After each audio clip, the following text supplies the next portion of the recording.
Halo semuanya, pernahkah Anda berpikir tentang akhir dari segalanya? Hari ini kita akan menyelami sebuah topik yang jadi jantung keyakinan dalam ajaran Islam, yaitu akhir zaman atau yang sering disebut Yaumul Qiyamah. Ini adalah sebuah kisah tentang kehancuran total, kebangkitan, dan keadilan yang mutlak. Yuk kita bahas lebih dalam. Al-Quran memberikan gambaran yang dahsyat banget. Coba bayangin deh, langit yang setiap hari kita lihat itu bisa terbelah. Dan gunung-gunung yang begitu kokoh bisa hancur lebur, berterbangan kayak kapas. Jadi ini bukan sekedar akhir, tapi sebuah perubahan skala alam semesta yang, wah, luar biasa. Nah, pertanyaan ini nih yang jadi panduan kita.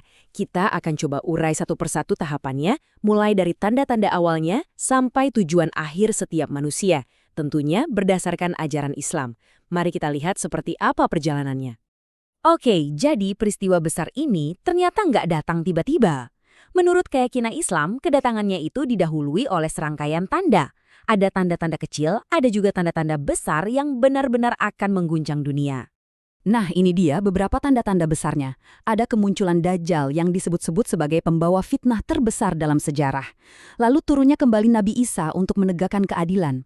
Ada juga keluarnya Ya'juj dan Ma'juj, kaum yang akan menyebar kerusakan di seluruh bumi. Bahkan alam pun ikut memberi tanda. Contohnya matahari terbit dari arah barat. Konon saat itu terjadi, pintu tobat sudah ditutup selamanya. Sampai munculnya seekor hewan melata yang bisa berbicara kepada manusia. Setelah semua tanda itu terpenuhi, akhirnya tibalah saatnya. Momen di mana seluruh kehidupan di alam semesta ini berhenti total untuk kemudian memulai sebuah babak yang benar-benar baru, yaitu kebangkitan. Diceritakan, malaikat Israfil akan meniup sangkakala. Tiupan yang pertama, itu adalah perintah untuk mematikan. Dalam sekejap, semua yang bernyawa, baik di langit maupun di bumi, akan mati. Inilah akhir mutlak dari kehidupan dunia yang kita kenal. Lalu, setelah jeda waktu yang hanya Tuhan yang tahu, terdengarlah tiupan kedua. Tapi yang ini beda. Ini bukan tiupan kehancuran, melainkan tiupan kebangkitan. Semua manusia, dari manusia pertama hingga yang terakhir, akan dihidupkan kembali dari kematiannya. Nah, hari inilah yang disebut Yaumul Ba'ts atau Hari Kebangkitan.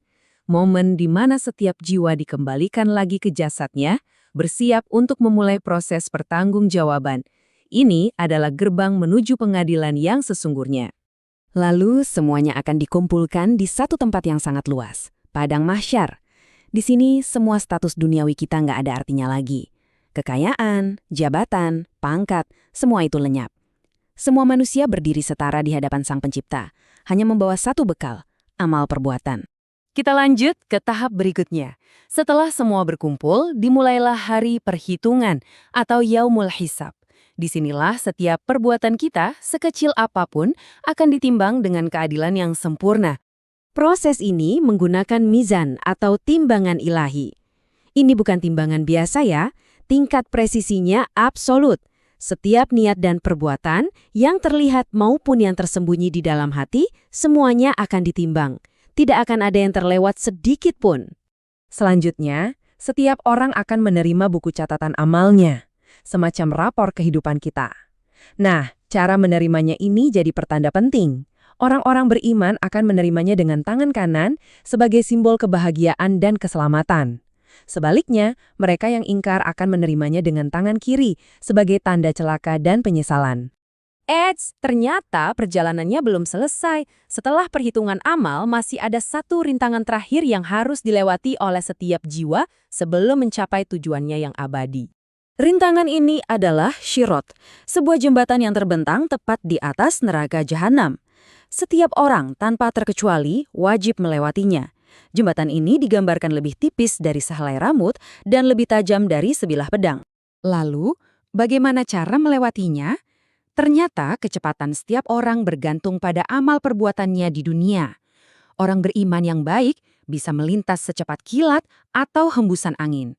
Tapi bagi mereka yang amalan buruknya lebih berat, perjalanan ini akan jadi sangat sulit dan ada resiko besar untuk terjatuh langsung ke dalam neraka di bawahnya. Setelah berhasil melewati Sirat, barulah manusia sampai di salah satu dari dua tujuan akhir yang abadi. Yang pertama adalah surga atau jannah, tempat yang penuh dengan kenikmatan kekal bagi orang-orang beriman. Dan yang kedua adalah neraka atau jahanam, tempat hukuman abadi bagi mereka yang mengingkari. Sekarang mungkin kita jadi bertanya-tanya, oke, kenapa sih ceritanya harus sedetail dan mungkin terdengar mengerikan ini? Apa sebenarnya hikmah di balik semua ini? Kenapa ini jadi pilar yang begitu penting dalam iman seorang muslim? Nah, ternyata keyakinan pada hari akhir ini berfungsi seperti kompas moral. Kesadaran bahwa setiap perbuatan sekecil apapun akan dipertanggungjawabkan, tentu membuat kita jadi lebih hati-hati. Ini juga menumbuhkan keseimbangan antara rasa takut akan hukuman Tuhan dan harapan akan rahmat-Nya. Dan yang paling penting, ini adalah pengingat bahwa hidup di dunia ini, ya, cuma sementara.